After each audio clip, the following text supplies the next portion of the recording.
9 is not available. At the tone, please record your message. When you have finished recording, you may hang up or press 1 for more options. Presley, first of all, I'm fine, so please stop spamming my inbox with voice messages. Secondly, I'm not sure what you want me to say, really. What are you trying to achieve by doing all of this? Seriously, I know you have the best intentions, but ghosts, paranormal crap, voices, I can easily rule out everything you and I have experienced. Glitchy stuff with my Wi-Fi, it's not the best at the moment. I'm not sure why, and neither is my family. That's not creepy, it just happens. The static, probably because I was away from the microphone. It must have started picking up other noises because I wasn't close to it. The knocking was caused by my door. It rattles when the wind picks up. Those voices, again, could have just been something my microphone picked up. My parents' bedroom isn't that far from mine, and while I wouldn't know why they were talking about letters, adults get random letters all the time. Sometimes they're important, sometimes they're not. If you're into that type of stuff so much, go and start a horror podcast or something, because truthfully, I'm not sure I want to be working on our podcast if all you're going to do is continue making it about your paranoid suspicions. I'd advise taking time off the podcast if you're really that convinced. Maybe talk to someone, get some help. Just don't drag me into your paranoia episodes. Please don't. Hey listeners, welcome back to Case Closed. It's me, Presley. So last week, Adain and I had a bit of a disagreement, and I haven't heard from her since. Long story short, I'm not sure if she's planning on joining me in today's episode, but I wanted to get on here and cover as much as I can on my own so as to not disappoint anyone. Addie does have the link to this meeting and materials and everything, so I'm hoping she does join. So, let's get started. Right. Well, welcome back to Case Closed. No, I already said that. Sorry.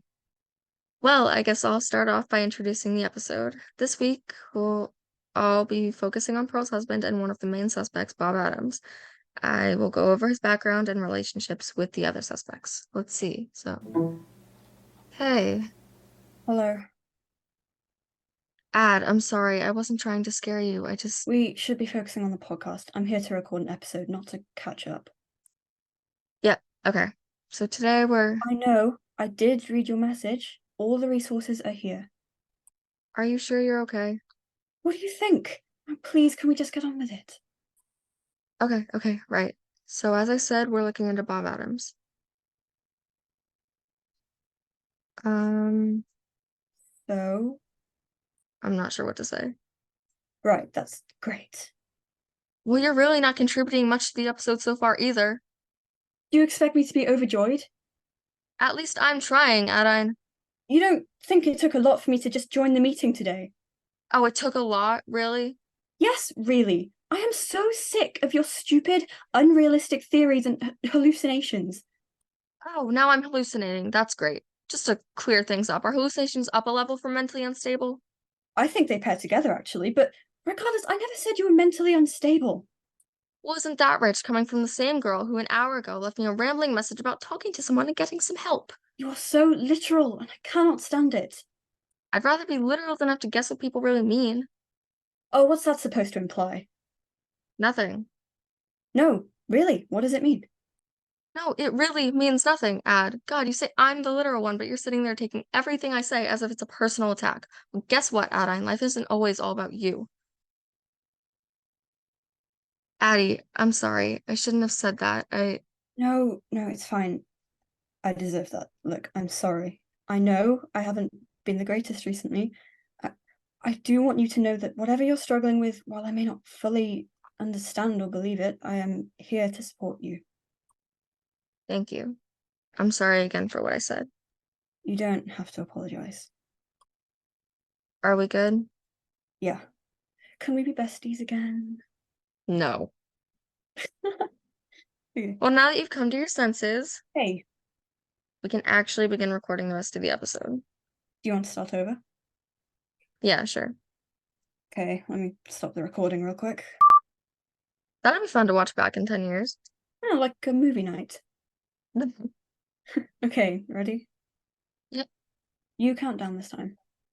Okay, 3, 2, 1. Welcome back to Case Closed. In today's episode, we will be looking into Bob Adams, Pearl's husband.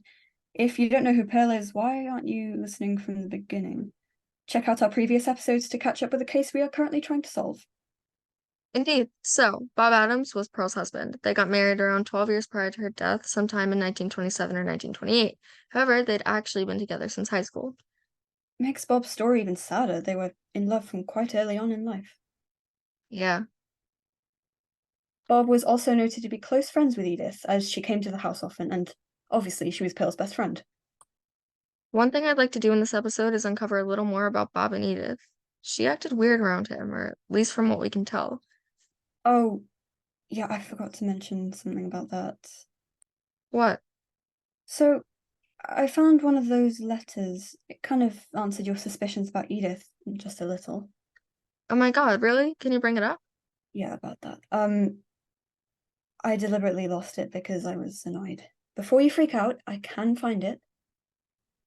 Seriously. I know. Alright, it's fine. Just try and find it if you can. Meanwhile, can you play that part of Bob's separate interrogation regarding Pearl's physical symptoms? On it. Can you describe her condition prior to when you found her collapsed? Yes, she looked pale and she was a bit hunched over. I assumed due to the pain, she was sweating, shaking, and she twitched once or twice. Her eyes kept darting around the room, which was odd. Pearl was never the type of person to be so paranoid. What do you mean she twitched? I'm not sure how to describe it. Her arm sort of jolted a few times. Was she short of breath at all? Tired? Yes, I just assumed she'd hurried home after not feeling well. What did you buy her to help with the pain she said she was experiencing? I don't remember. Sorry. Did you ask for anything specific?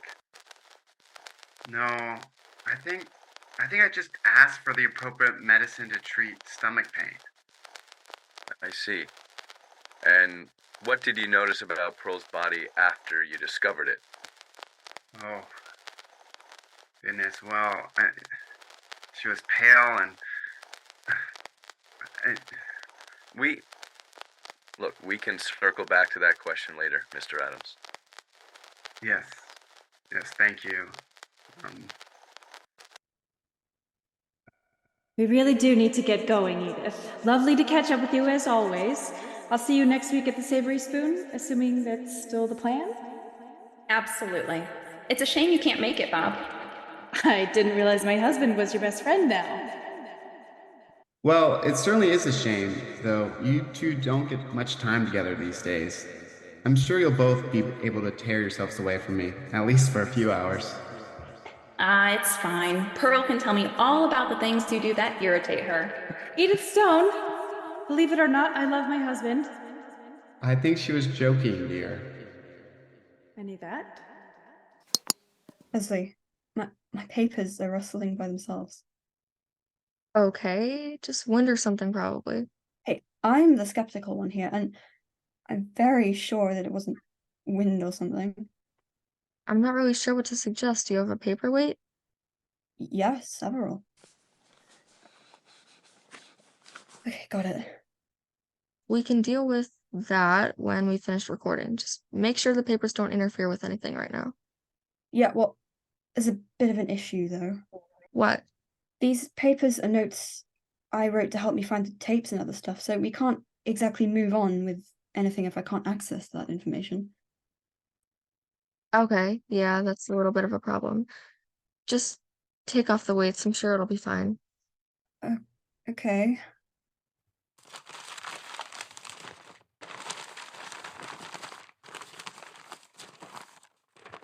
Are you hosting a wrestling match with those papers or something? Perez, What? I don't know how on earth I'd possess something with the capability to transform a pile of paper into practically a massive angry piranha fish. What?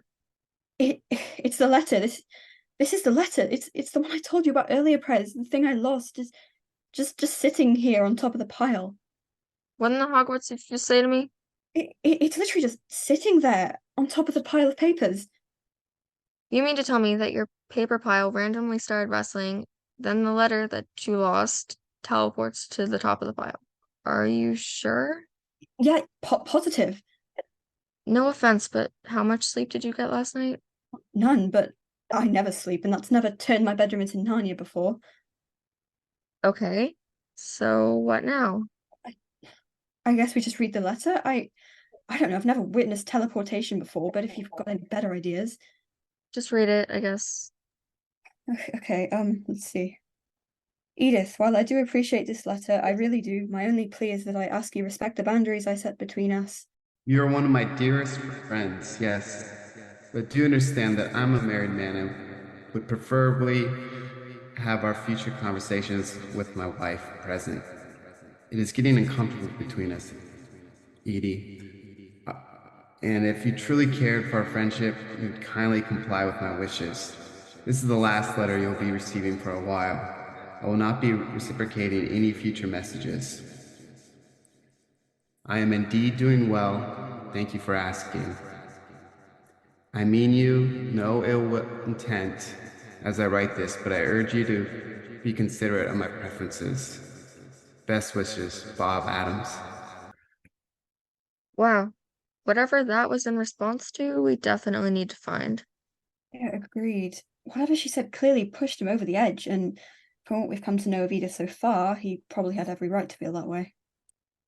Now I'm more eager than ever to find Edith's preceding letter to Bob. Same. All right, let me take a moment to pull up the next thing we were going to review. Oh, I'll be back, darling. I believe the post just came, and I can't wait to read my new Good Housekeeping magazine. Okay, my dear.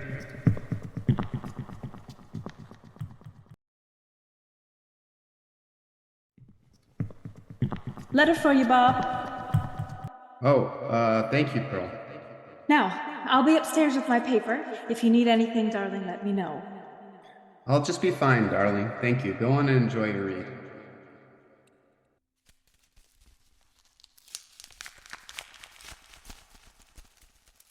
On another one.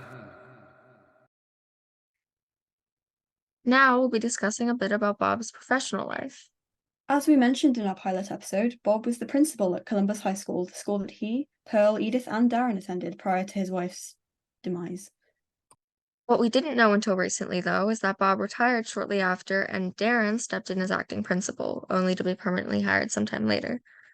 We came across 2 short interviews in our searches. These interviews are between Detective Baylee and 2 people at Bob's school who knew him well, a student named Izzie Draper and an English teacher named Meg Sivak. They both gave some insight into Bob's dynamic with people at the school and how people actually felt about him. You ready to listen? Ready when you are. Okay, cool. I'll just play Meg's tape first.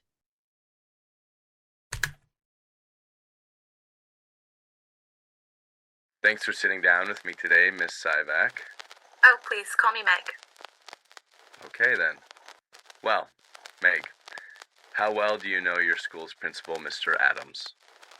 Oh, well, I know him enough, I suppose. How do you mean?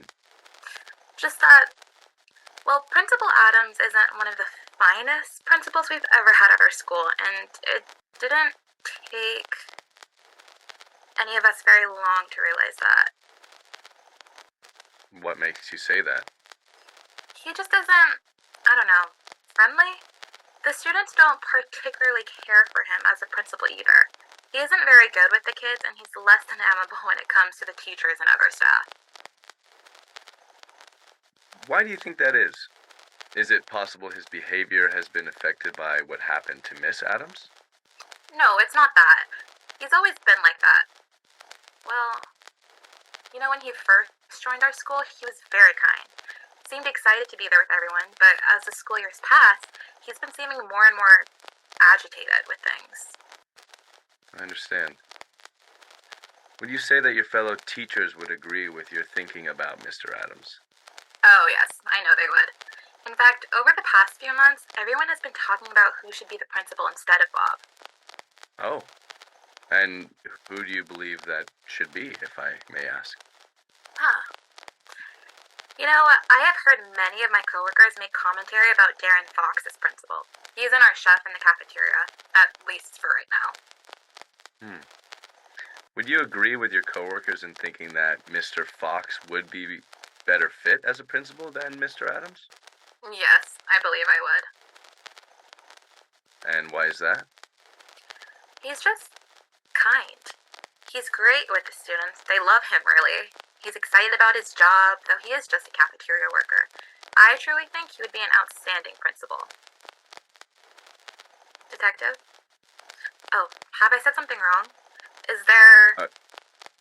No, Meg. You've been very helpful.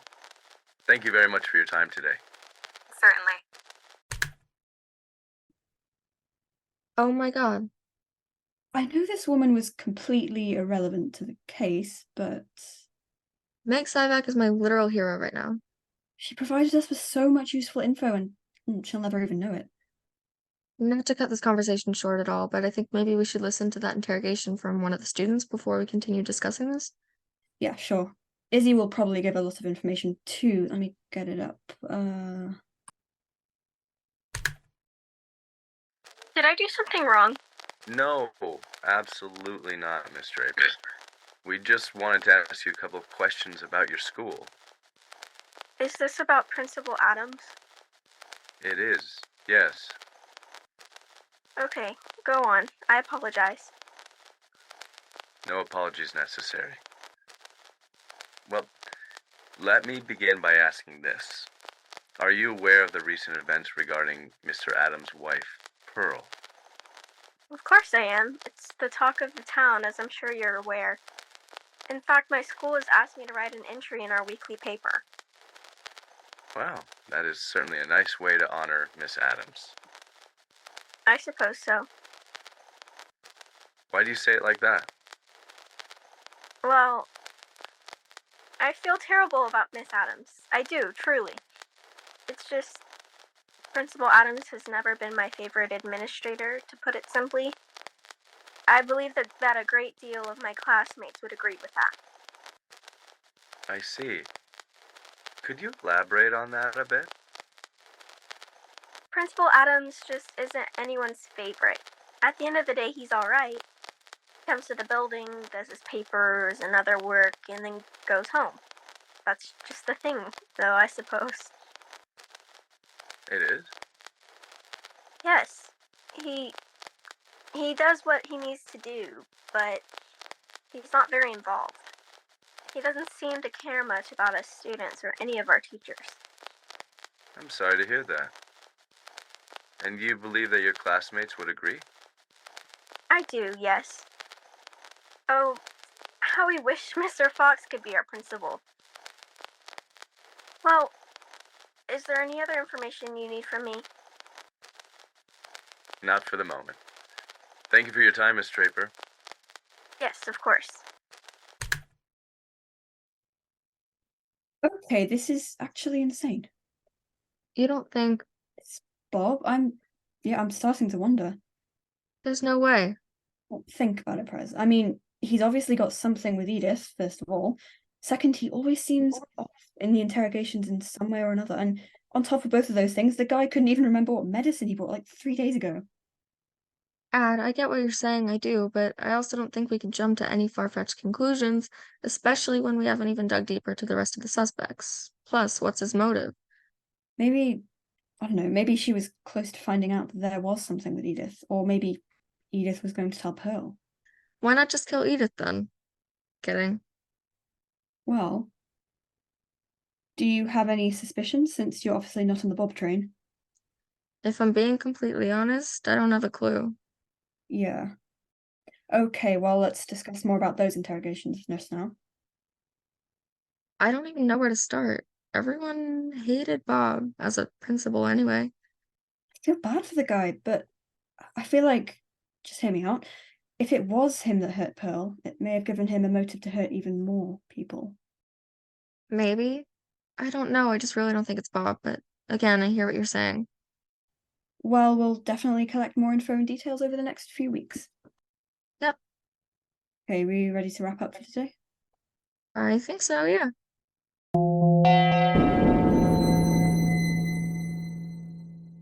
That's it for today's episode. We definitely discovered even more interesting knowledge.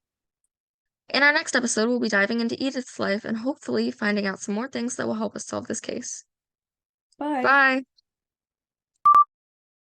I'm more confused than ever, but this episode was a ton of fun. Yeah. I'm glad we're all good now. Yeah, me too. I've got to go for dinner. We can text later. Okay, bye.